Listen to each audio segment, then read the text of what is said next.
Okay, good evening, everybody. Thanks for coming to another focus discussion. So tonight, uh, Phil Briggs, I'll let him introduce himself, will lead us on a Q&A of the laws of the game.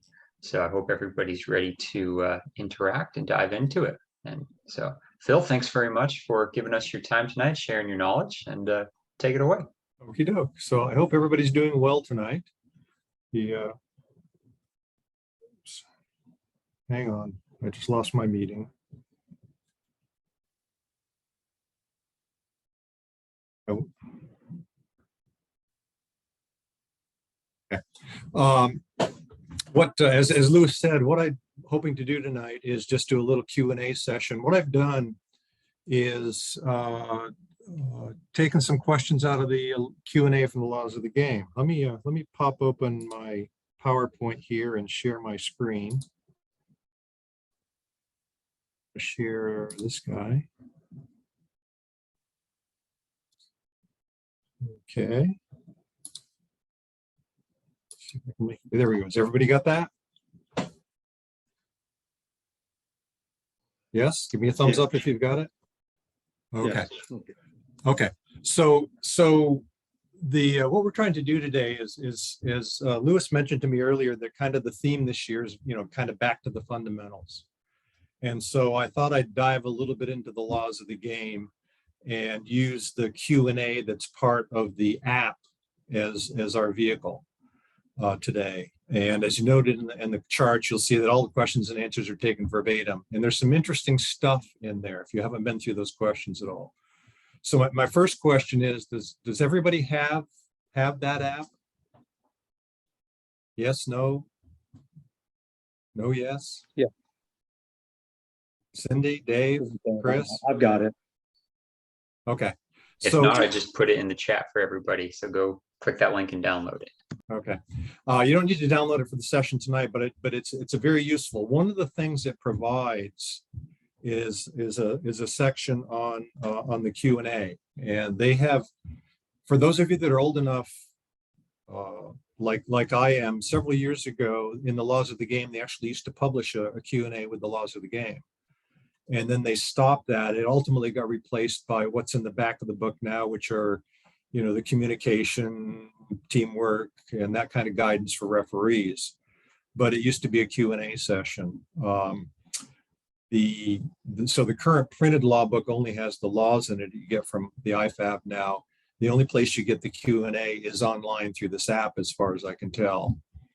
Now, if you've played with it a little bit, it is searchable, but it's searchable by law and by subsection of the law. There's a little filter thing up in the upper right-hand corner that allows you to search by law 12, law 11, whatever, and then by whatever the subsection is. So that's the only searchable thing. Other than that, the questions have no real structured order to them at all. Focus on the questions seems to be primarily law 12 and law 11. And I suspect in reading the questions that a lot of them are questions that the folks at IFAB have received from referees asking, this happened, how do I deal with it? And so it's their responses to those kind of questions.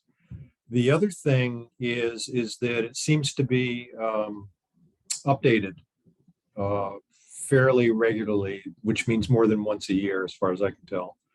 So it's an interesting tool for you as referees, and there are nuggets in it, and hopefully you'll see some of those tonight.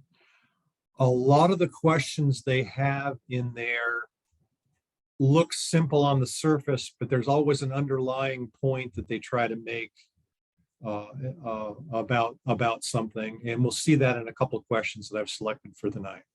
So what I'd hoped to do was I was going to throw up a question and then open the floor, and you guys talk about, give me what your thoughts are and what the response is, and then we can look at their response and kind of move on from there. Fair enough?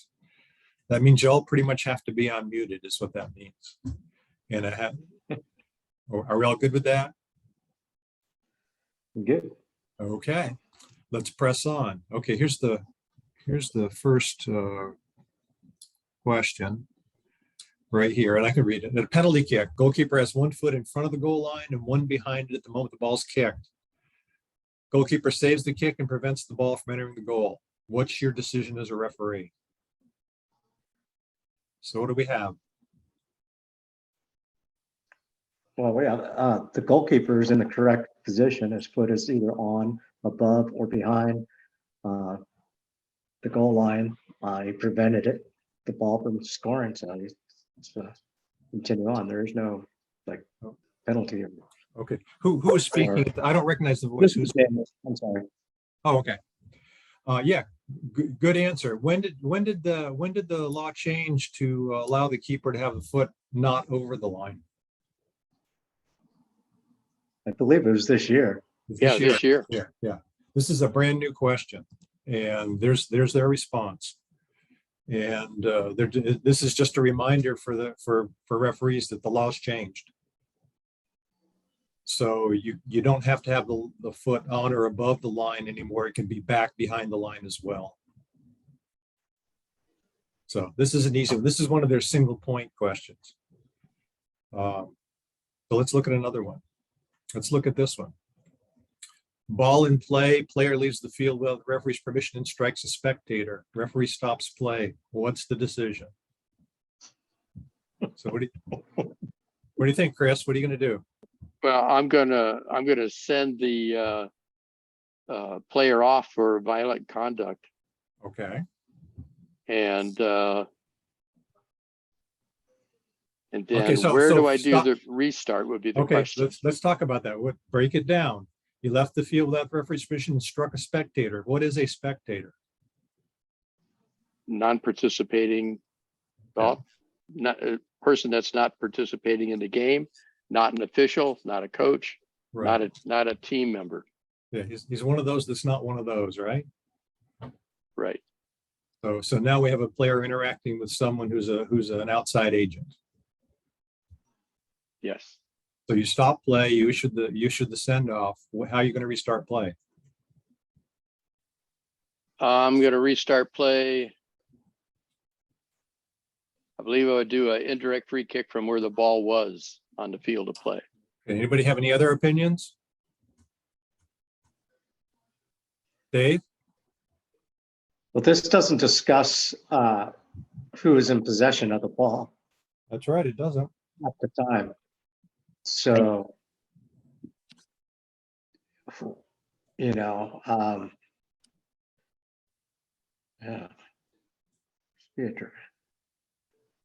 Shouldn't it be a drop ball?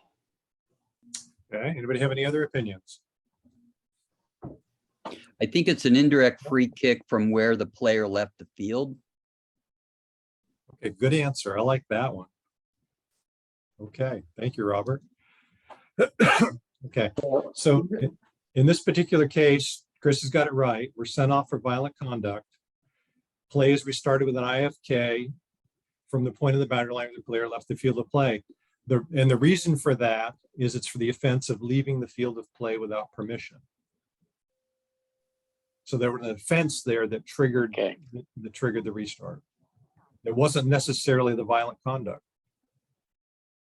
That's what I mean when they make multiple points on some of these questions. You're sure. Go ahead. You're muted. Quick question on this one. If the player just left the field without permission, would it be a yellow? I'm reviewing a lot of these laws right now. Okay. Well, would it be a yellow? I think it is, but Okay. I already know the restart, but Okay. So I would go ahead. I would also say it's a caution. Yes. If he just Yes. left the field to play, then that was it. Right. Remember, entering, re-entering, and exiting the field of play without the referee's permission is a cautionable offense. thank you. So that's one of the 7 ways. There's 8 ways now to get a caution. So anyway, so it touches upon, okay, you have a violent conduct send off, but you also got to worry about the restart. And so they talk about the restart here. So here's a variation on the theme.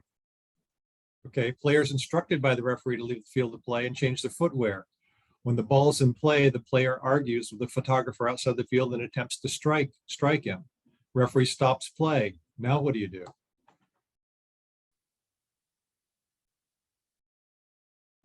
Well, it's still a send off. Okay. Definitely.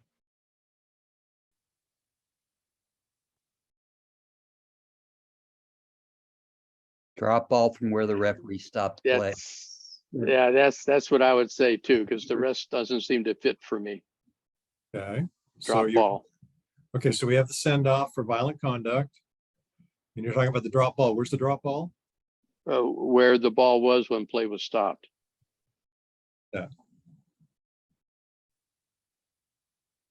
So basically, players sent off for violent conduct. You've got that plays restart with the drop ball. When they say as outlined in law 8 is where you find the drop ball mechanics. And this addresses something we made on the previous question. Can award a free kick because the player left the field of play with the referee's permission, so he's not guilty of that offense. And the offense was not committed against someone on the team list or match official. So we're left with a drop ball restart. And the drop ball is where the ball was when the referee blew the whistle, or where they stopped play. Any questions on that or comments? This is pretty straightforward, but this is a two-tiered question. Okay, how do you like this one? Ball touches the hand of an attacking player. He or she does not gain control of the ball. However, his or her teammate immediately gains possession and scores a goal. What's your decision? No goal. Why? Because the goal was scored when it came off of the arm or hand of a player, of the teammate. And you cannot score a goal directly from it coming off of the arm or hand of a teammate. Okay. Anybody have any other opinion? No.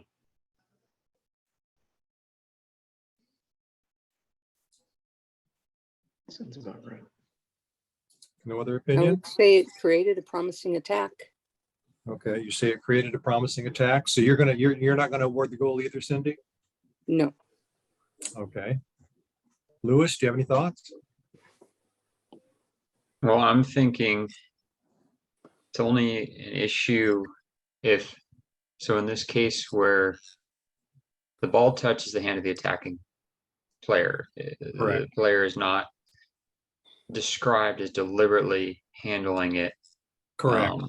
or not making the body unnaturally bigger. And they're not scoring with the hand. And it's only offense if they're scoring and the ball has immediately after the ball is touched their hand or arm. So I think it's a goal. Okay. Cool. I like that answer. Let's look and see what IFAB said. This is one of the changes. You know, they've been refining the handball offense for the last 3 years. And this is one of the later clarifications. And in this case, they are referring to an accidental handball, but it's an accidental handball by a teammate of the scorer is not an offense unless it's deliberate or the hand arm has made the body bigger. So the referee awards the goal. So the handball offense law got simplified from all that stuff that they put in there about immediate going to a team, off a teammate, et cetera, et cetera.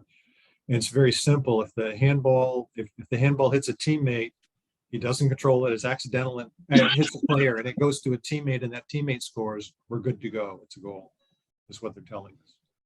Okay, then that was one of the more recent law changes. Correct. So it's interesting. So let's look at a slight variation on a theme, because they love doing variations on a theme in their questions. So an attacking player accidentally touches the ball with their hand or arm and then passes the ball to a teammate who immediately has a clear goal scoring opportunity. What's your decision?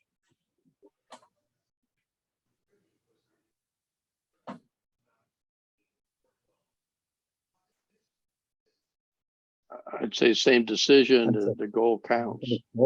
Okay, why? because it was accidental, Okay, so it was accidental and they didn't score the goal. right? They didn't score the goal, right? Correct. Okay, so let's look at that.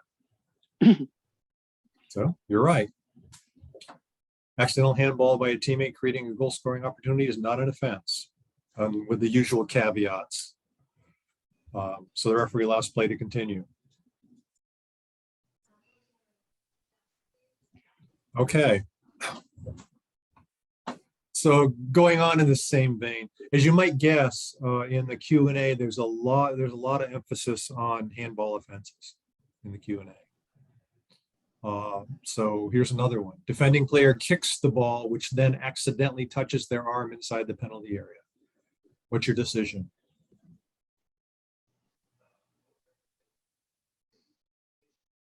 Play continues. Yeah. Okay. Play continues. Anybody have any different opinion? I agree. Okay, well, it's good Yeah. because this is their reasoning. Not a handball offense is the contact is a consequence of the player deliberately playing the ball with another part of their body,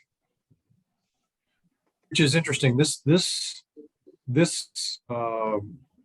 wording was in the laws when they came up with the handball, when they had that very verbose handball offense declaration about 3 years ago, and it got removed. But the consequence is that they're still applying it in the same way. Is that if you kick the ball and it comes up and hits your hand, it's not an offense unless you've done something with your hand deliberately.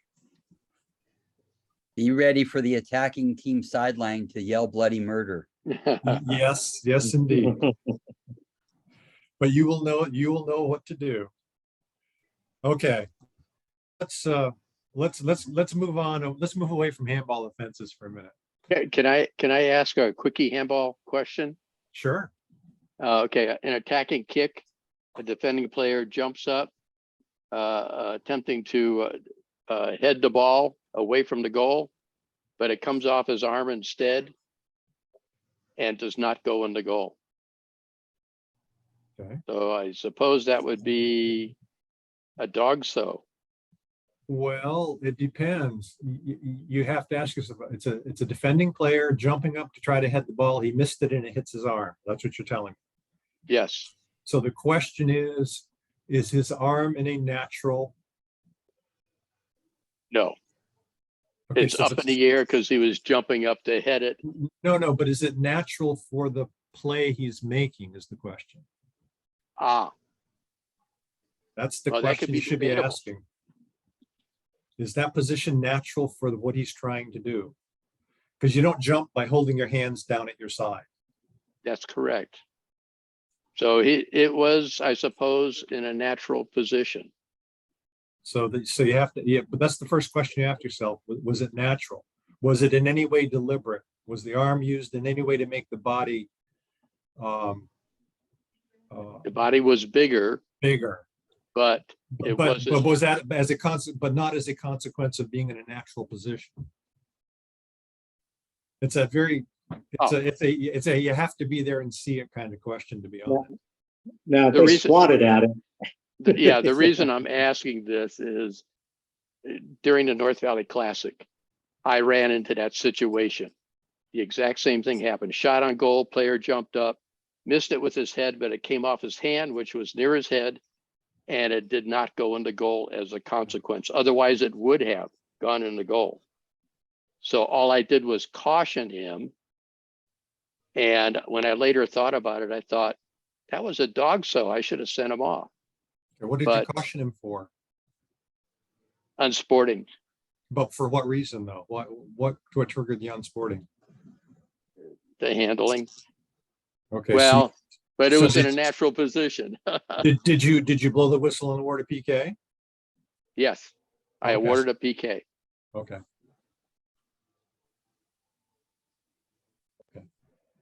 Well, it's one of those you have to see, but you might want to think about what they're doing. Obviously, if you can't see me, but if you jump up and hold your hands way above your head as you're jumping, that's probably not a wise thing to do. But the arms will get out away from the body while you're jumping. Think about that. I mean, just think about jump yourself and see where your arms go. So there is a slight possibility I made the right call Well, possibly. for the wrong reasons, but Okay, let's move on. Okay, this Okay. one talks about a player from team A in the middle of the field attempts to pass the ball to a teammate. Ball does not reach the teammate because the ball bursts outside the penalty area and then is intercepted by an opposing player. What's your decision?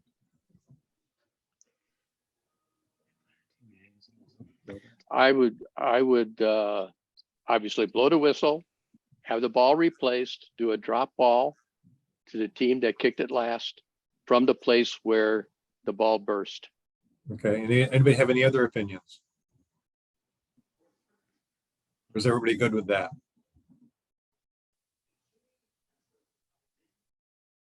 You look like you're thinking about it, Robert. And the drop ball is to team A, correct? I think that's what Chris said. I agree with that. Yes. The only I agree. question would be, is it from where it's hit or from where it burst? Okay, here you go. It probably burst where it was kicked, so Well, yeah, oh, yes. it's kind of a moot point. And this is not a new law. This has been around for a long time. You basically go the procedure that Chris outlined: stop play, change the ball, you restart it with a drop ball at the position where the ball burst. I think I might be liberal with the common sense there. If I'm creating a restart and the restart doesn't go so right, let's say that ball burst right inside the penalty area, I might just take it back to where the original drop ball was, not because that's strictly right, but because maybe it's common sense. Yeah. Yeah, because what happens in that particular case, if it burst inside the penalty area, who gets the drop ball? Team Okay. B. Goalkeeper. So it's a keeper. turnover. Yes. Yeah. I have a question with that. It is, for me, it seems that the team should have the choice as to whether they want their goalkeeper to take it or not. But I guess it's mostly to their advantage to have the keeper take it. Well, if the ball is outside the penalty area, what's the keeper going to do with it? You can't pick it up. Right, the keeper. But if it's inside the penalty area, I mean, If it's inside the penalty area, the law prescribes that the ball will be dropped to the keeper.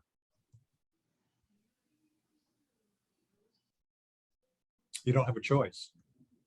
okay. I was just wondering why they stipulated that.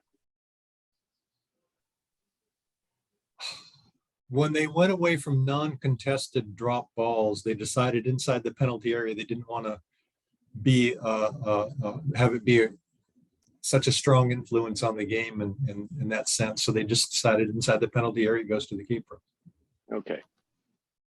and that's the way they wrote the law. I don't really know what their full reasoning was. Okay, so let's look at this one. This is an offside question. Player starts to counterattack, passes the ball to a teammate who's near the opponent's goal line, then both the ball and second last opponent. At the time of the pass, teammate is in their own half of the field except for one extended arm. Teammate receives the ball and starts running towards the opponent's goal. What do you do?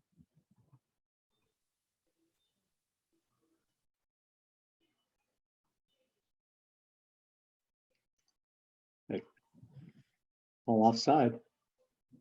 Can't play the It's any ball part with of the your ball. arm, right?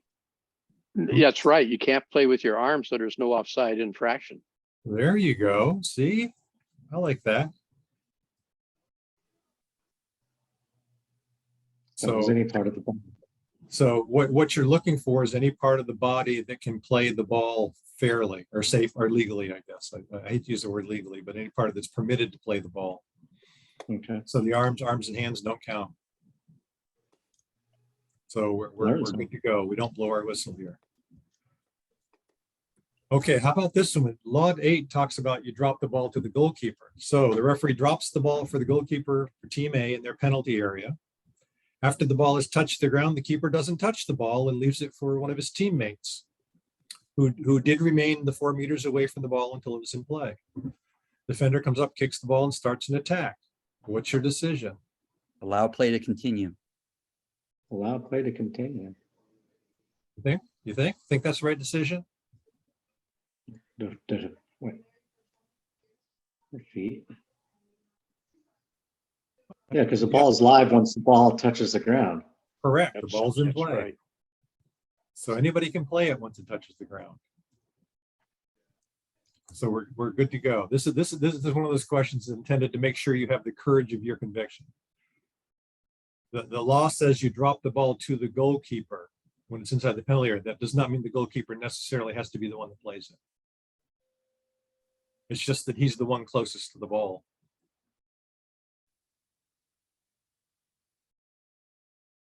Okay, that's a simple one. Okay. Now, this is a little more complicated.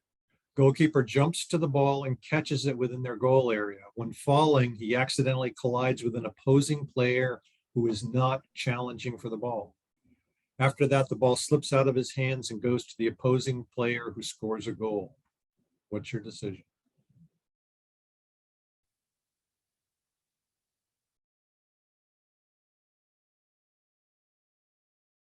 Your thoughts, Dave? Well, my first reaction is because now it's a deflection, and the goal would be allowed. However, I'm trying to think of if an offside position would matter in this. No, 'Cause it doesn't talk about it. offside is not an issue here. Yeah, The issue is the keeper jumps, catches the ball. But when he fell down, he collided with an opposing player who was there. And then he Right. lost control of the ball and it went to another opposing player who scored a goal. I'm thinking that's a goal because it would be same as a deflection off the goaltender. or Okay, goalkeeper. I Anybody? would call a goal also. okay. Let's see what IFAB says. Sure. Towards a goal provided no offense has been committed by the attacking team.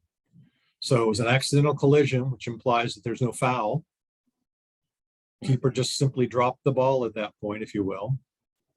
And another opposing player got lucky and it was there. So we're all good. That's good. Good response. Okay, how about this one? Defender tries to kick the ball out. The ball hits the arm of another defender who's standing close in their penalty area and does not expect the ball to come from a teammate. What's your decision?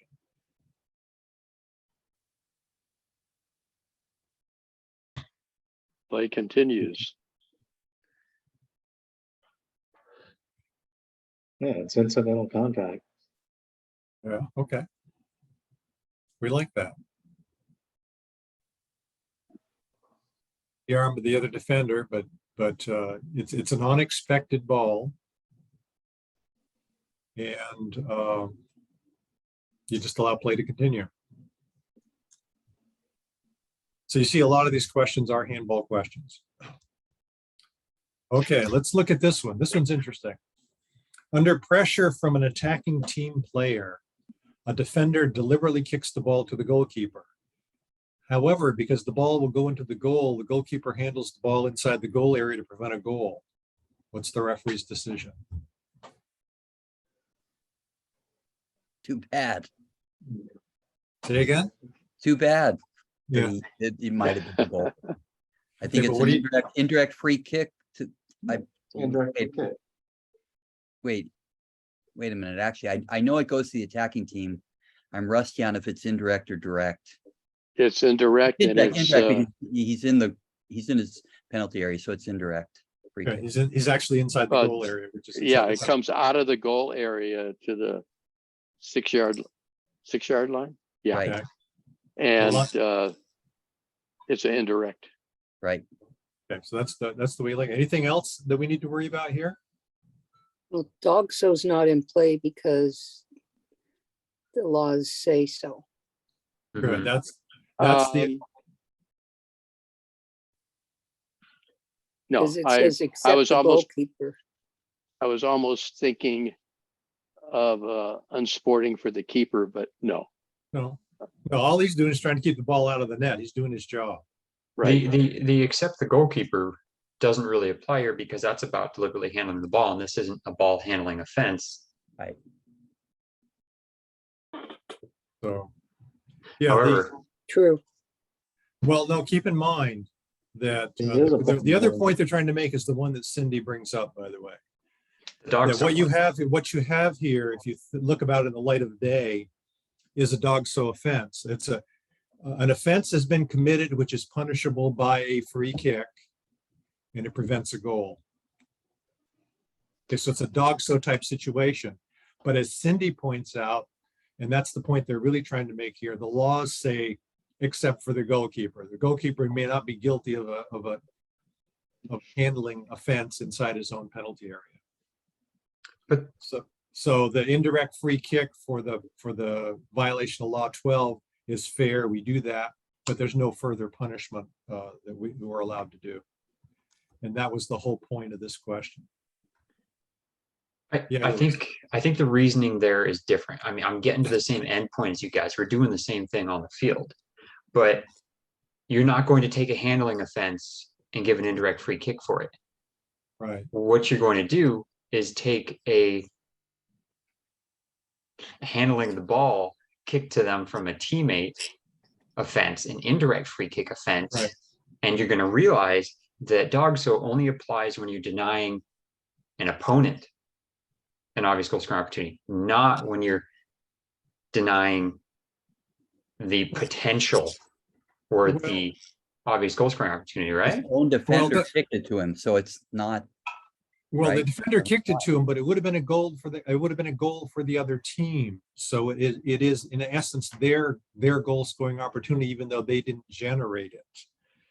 I don't think it is a goal scoring opportunity. The, Once the real kicks- the real issue is what IFAB was trying to address here was one of the ways to do dog so was commit commit an offense which is punishable by a free kick, which is what happened here. An offense was committed which is punishable by a free kick, and it prevented a goal. And so they didn't want the referee wandering down that path when it was the goalkeeper was the one that committed the offense. And therefore the laws of the game now very explicitly say that the goalkeeper may not be punished for this may not be sanctioned. He's punished by the foul, but he's not sanctioned with a card for this kind of offense. And I think that's where they're going, Louis. Do you mind if I keep nitpicking this apart? Sure, you might So, guess. so we have two dog so offenses. Let me first read off the one that is not applicable here. Denying the opposing team, so that opposing team term, denying the opposing team a goal or an obvious goal scoring opportunity by handball offense, except a goalkeeper within their penalty area. So Right.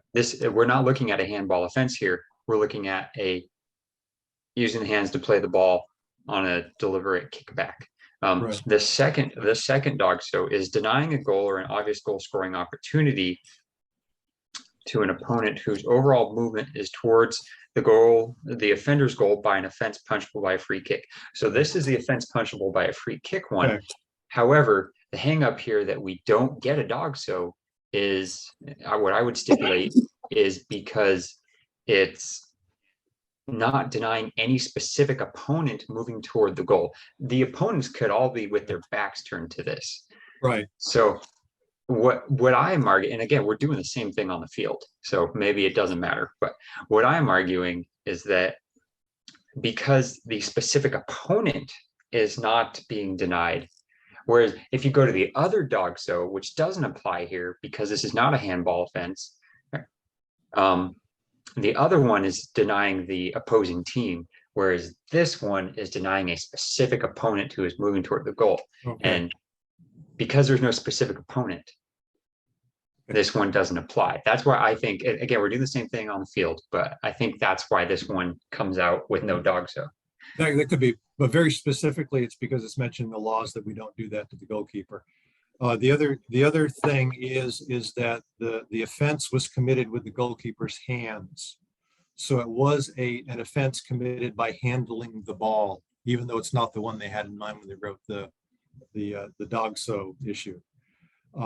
So what the real message is that they don't want the goalkeeper, they don't want the referees going down the path of thinking they have to punish the goalkeeper for a dog so type offense in this situation.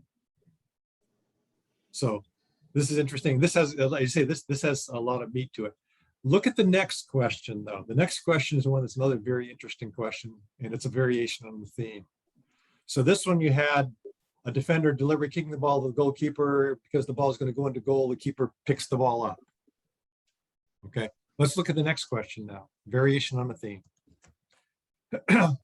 Player team A passes the ball back to a teammate who does not touch it. As a result, the ball goes to the team A's goalkeeper who picks the ball up in their own penalty area, being under pressure from an attacker. What's your decision here?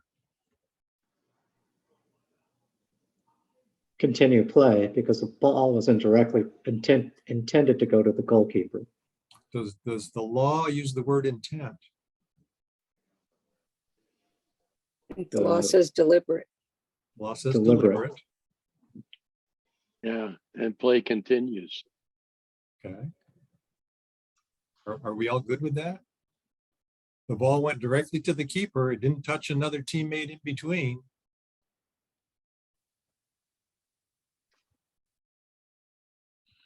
It depends. Do you have the courage of your conviction is what I'm asking. You're gonna blow the whistle or not? It depends. On the field, I probably would have blown the whistle in this case because it was kicked back toward the keeper. The keeper picked it up, regardless of whether there was a teammate in between. I guess Now- it would depend on the positioning of where everybody was at. I mean, yeah, we can talk this all the way around. I mean, I primarily do younger games, so there's a lot of times where, you know, that last defender is clueless to what's going on, and even though the ball might be kicked directly to them, they may not even know, and the goalkeeper is standing behind them. You know, so you know, I guess in this one, I would say to continue play because it wasn't deliberately kicked to the goalkeeper. And thank you, Cindy, for using deliberate instead of intent. Okay. I would just also say it depends. Okay. Because I had a game a couple of years ago where the goalkeeper was a really strong kicker. Okay. Let me take you back in time a Muted little yourself right there, Robert. Sorry, Yeah. the first time this happened, I let it pass. And the defender kicked it to the kind of more to one side of the penalty area. I let it pass. I said, okay, it was not deliberate. Then they did it again. Okay. But then that changes Then it, they right? did it again. Then they did it again. bit. Mhm. And But then that becomes I said, deliberate. don't do that a third time. I told them, don't do that a third time.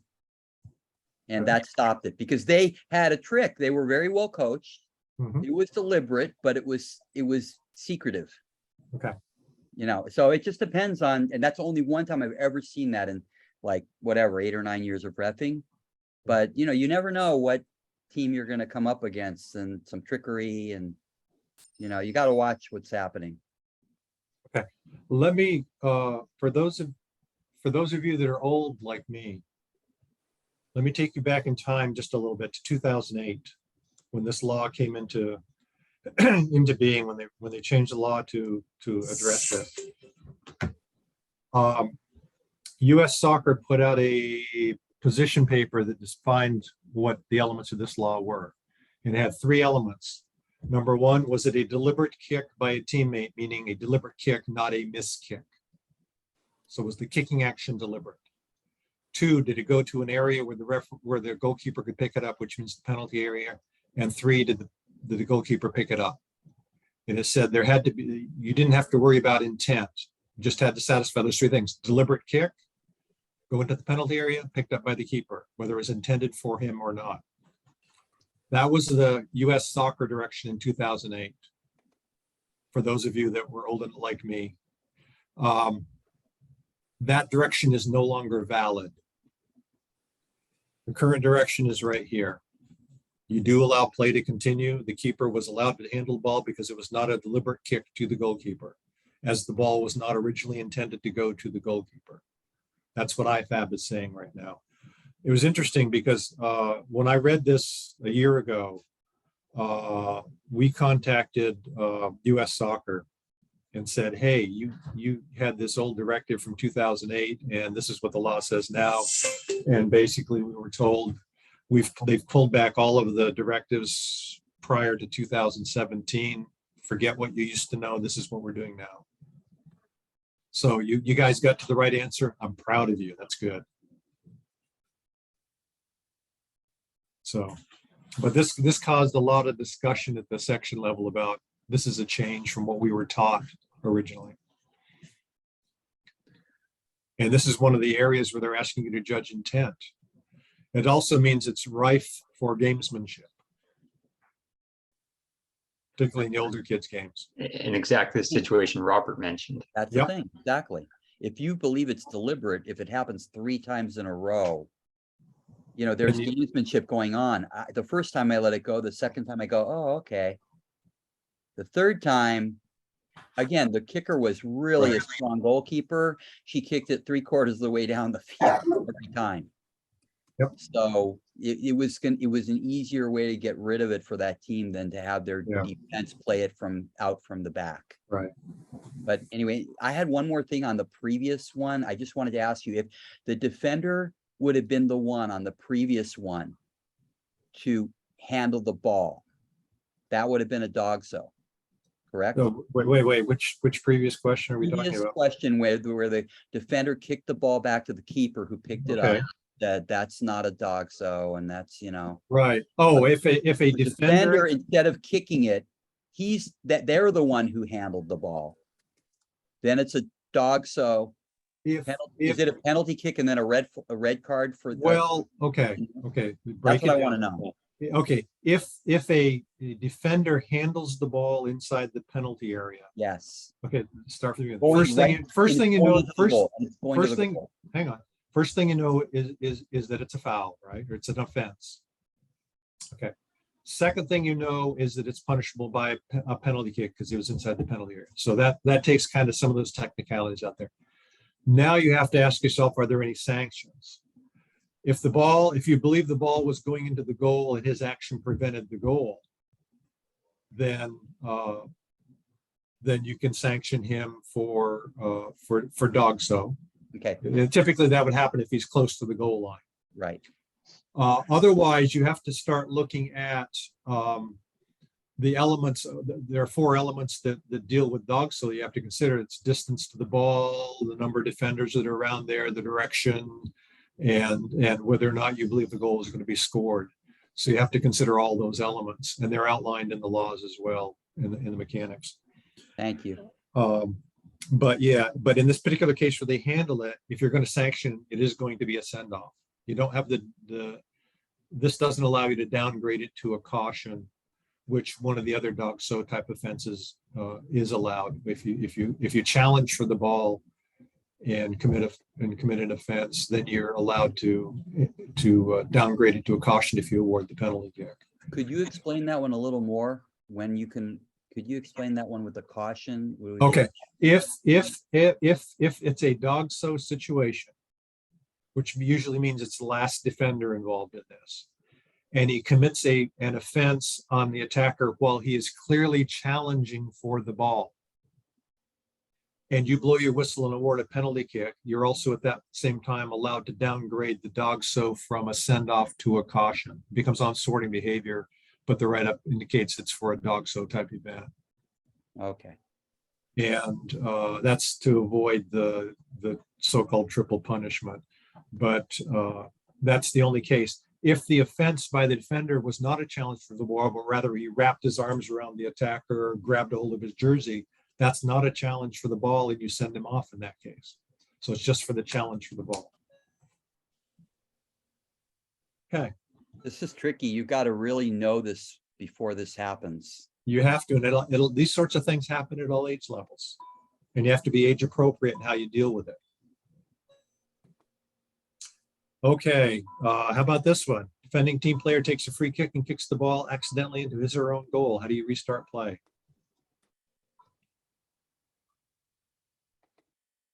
Haven't heard from you in a while, Chris. Corner kick.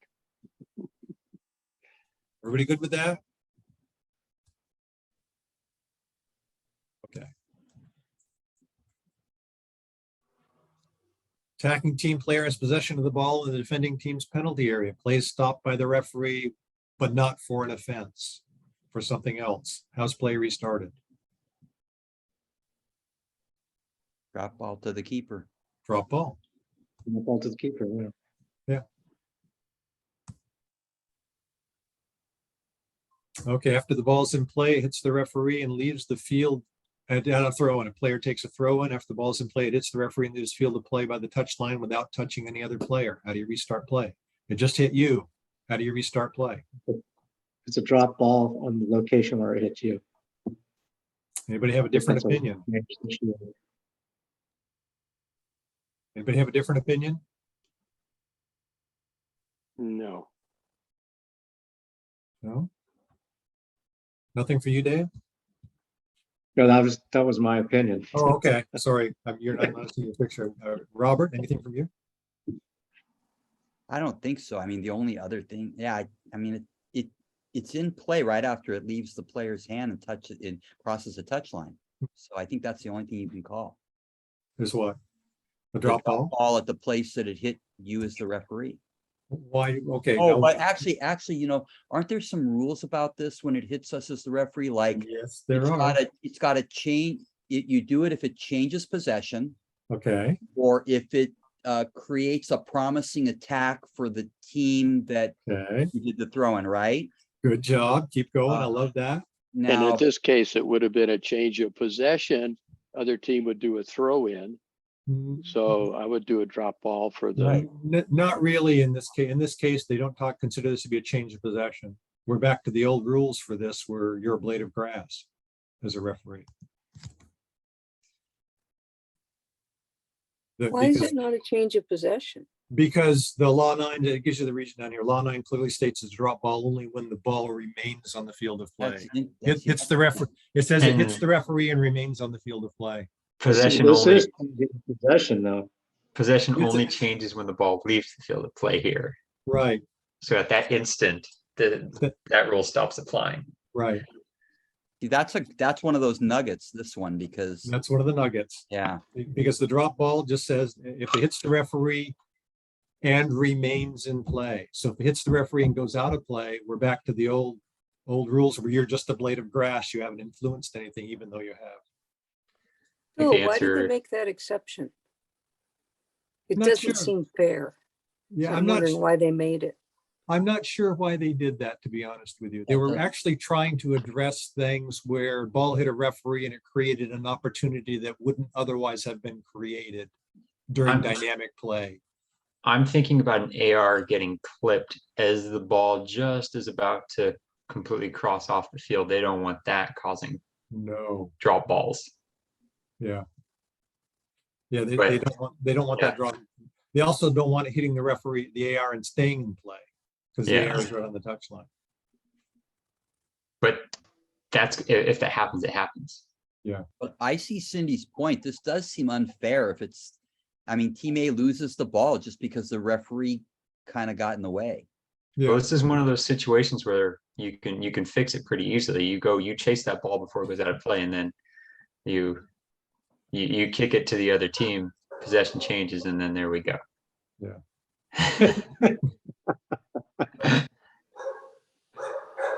Yeah, I like that. Okay. Okay, this is interesting. Referee's injured during the match, not able to continue. Who replaces him? the Oh, assistant that fourth referee. official. Okay. I have fourth official, I have the assistant. What do we have? Well, during the pregame, you're supposed to tell which assistant referee is your, your primary assistant. And aren't they the one that come on to replace you Are or they? somebody else? Yeah, I like that, Chris. You talk about it in your pregame. This one is just one of those you should know, but the basically, remember, these are addressed at professional play referees. They're saying the competition rules must state clearly who replaces the match official. That's really what they're saying. So they talk about the options being the fourth official, senior assistant, or senior additional assistant referee for those competitions using additional assistant referees. And I'm not sure there are any of those left.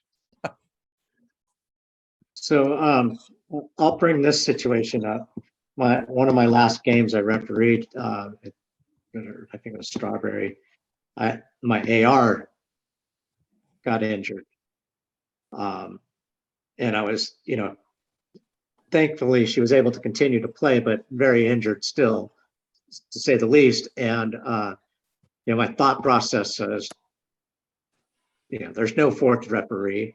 Your Right. AR on one side is injured. You just play without, if they could not continue. And to be quite honest, I don't think they probably, they continued the best they could, but the purpose of that AR being there probably couldn't do the best job that they could possibly do. Right. Um, Well, that happened. Remember, in our games, we typically, if we have 3 referees at the match, 2 ARs and the referee, if we lose one, we're generally stuck with, there's just the 2 of us that are left. If we can conscript at that time on the fly a club line to help us out, we can do that. Otherwise, we have to cope as best we can with the 2 of us. But we don't do a duo. But we don't do a duel. Thank you. no, Okay. no. Okay. My Let's- game plan, I ended up spending more time down at that end of the field, regardless of my positioning, because I knew I was, let's say, weak in that area. Okay. So you're adjusting, you're having to adjust what you did to benefit the game. Right. I guess. Hopefully. It threw me off my game. It threw me off my game still. But Yes, it does. Okay, let's press on it here. wasn't a very good game. Okay, goal kick taken quickly. It's a goal kick taken quickly by a player defending Team A. An opponent from Team B genuinely did not have time to leave the penalty area. May that opponent intercept the ball once it's in play. Yes, Yes. Why is that? because he genuinely did not have time to leave the penalty area. Right. So he has no time to comply with the laws, and the other team takes a risk by the quick free kick. And I like their reasoning. They tried to gain an advantage by taking the kick quickly, and if this goes wrong, the law is not there to save them. But they do And have this the was also- caveat. They do have the caveat about an opponent who deliberately remains in or enters the area before the kick is retaken. So that's a separate situation. So you've got to keep that in mind as well. This also applies to 10U games with the build-up line. Correct.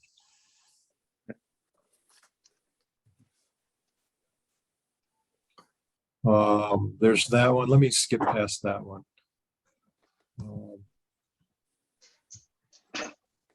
Okay. A player accidentally touches the ball with their arm in their own penalty area. The arm is not, so that's a defender. The arm has not made their body unnaturally bigger. Immediately after that, the player kicks the ball directly into upfield to a teammate who's 75 meters away, who then scores a goal. What's your decision? Play continues. Goal. Goal. Goal. Okay, good. We like that. Okay. We never see this happen. The referee awards a direct free kick for Team A and shows a yellow card to a player of Team B. Coach of Team B does not agree and claps in a sarcastic way. What disciplinary action does the referee take?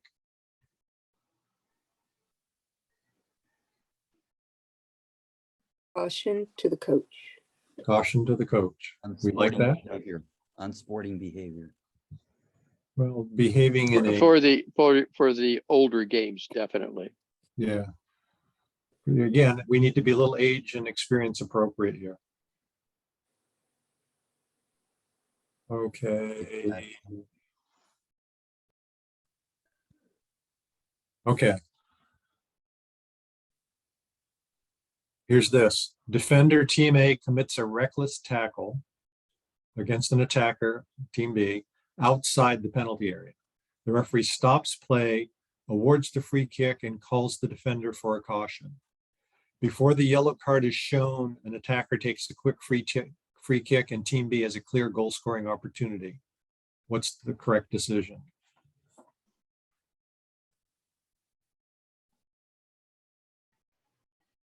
Allow play to continue and show the yellow at the next opportunity. Okay, that's one option. Anybody have any other thoughts? I think the referee calling the defender calls that into question. And I think the referee at that point has interfered with the ability of the defender. And they should bring the ball back and they should not allow a quick free kick. Any other comments? But the referee hasn't started play yet either. So the referee stopped play, awards the free kick. But it doesn't Do you The have to say referee that doesn't restart play. allow play Kicker to does. start again. Well, I keep in see mind, if Cindy's point.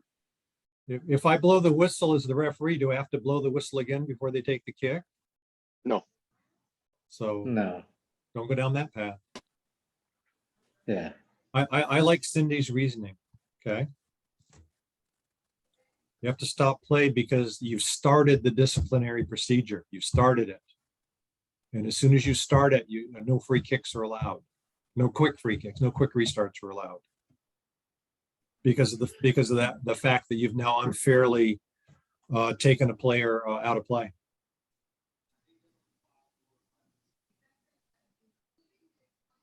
You've interfered is a nice way of putting it.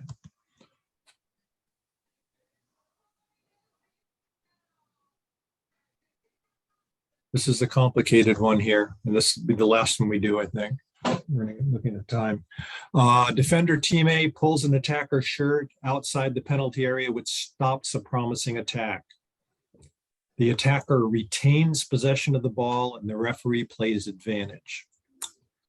Immediately after that, another defender commits a careless tackle, makes contact with the attacker inside the penalty area, and denies Team B an obvious goal scoring opportunity.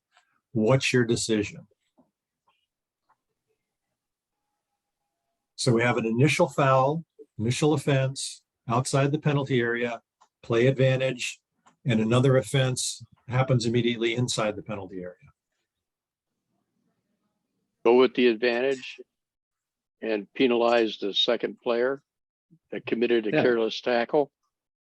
And even though it was a dog show, he's cautioned because he was playing for the ball.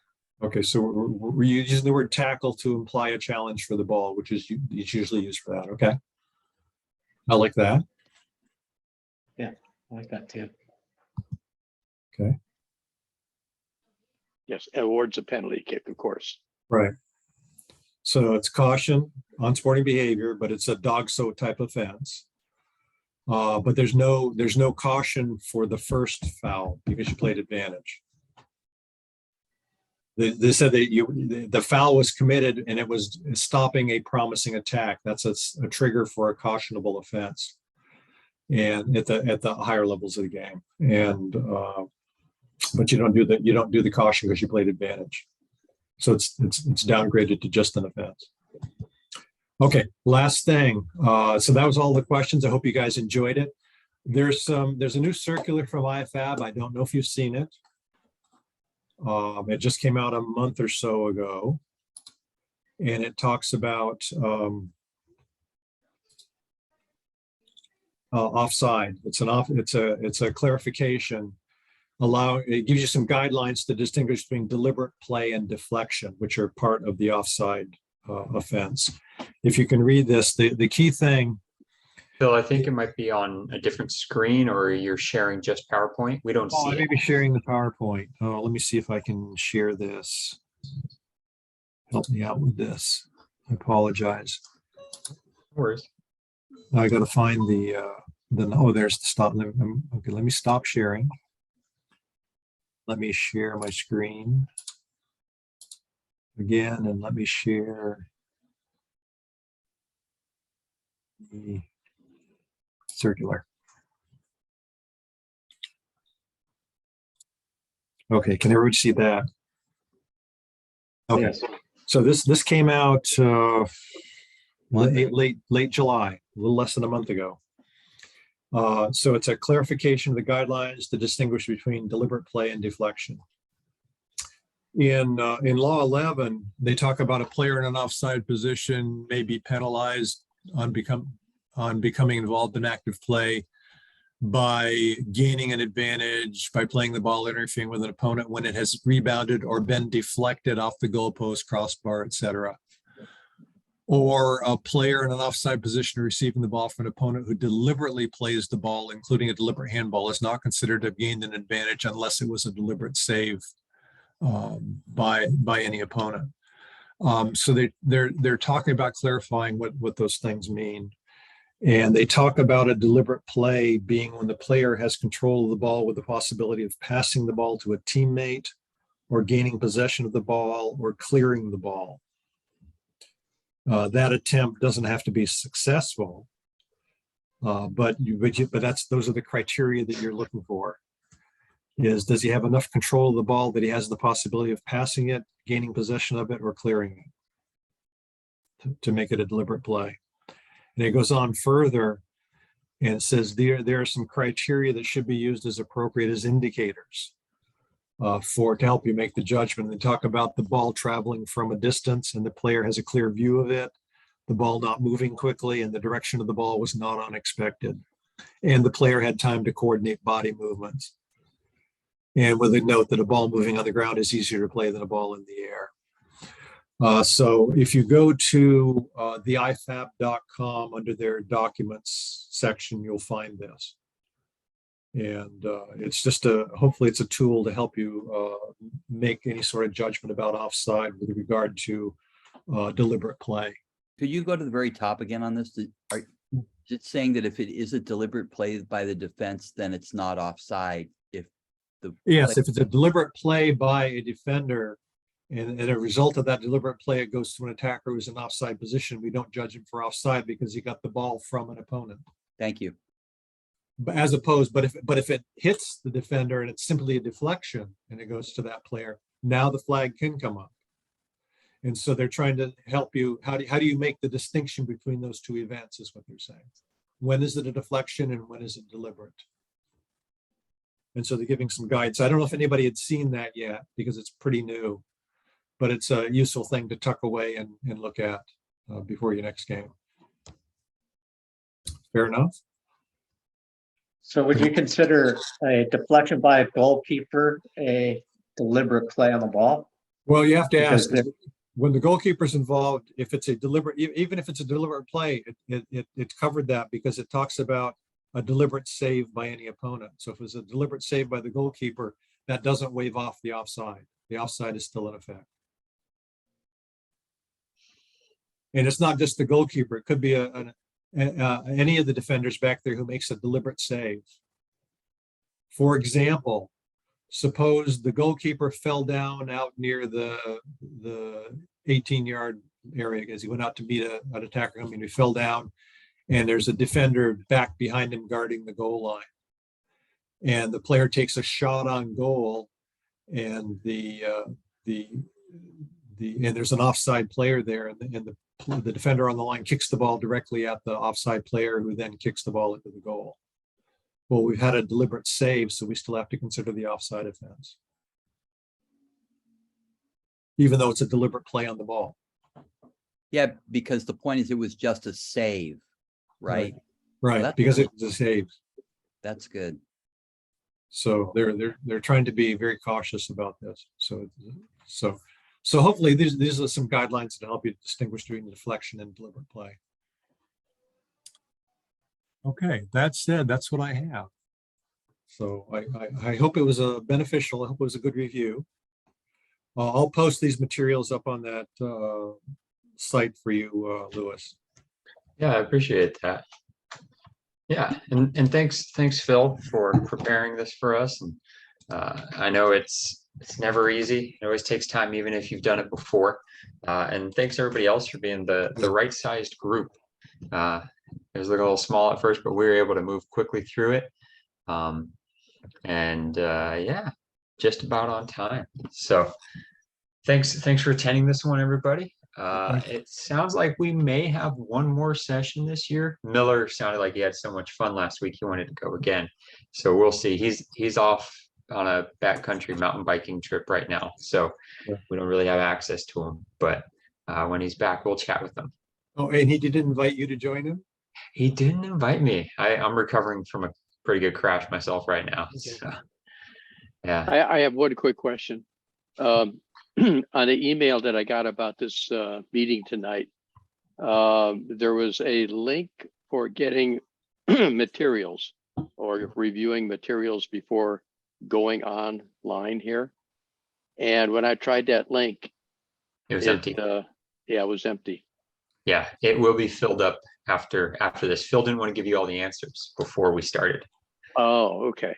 Yeah. One thing I wanted to say about this question and answer thing is great. The only problem is there's so many of these answers. There's no, unless you're intending on staying all day to finish all of them, it does kind of keep your place.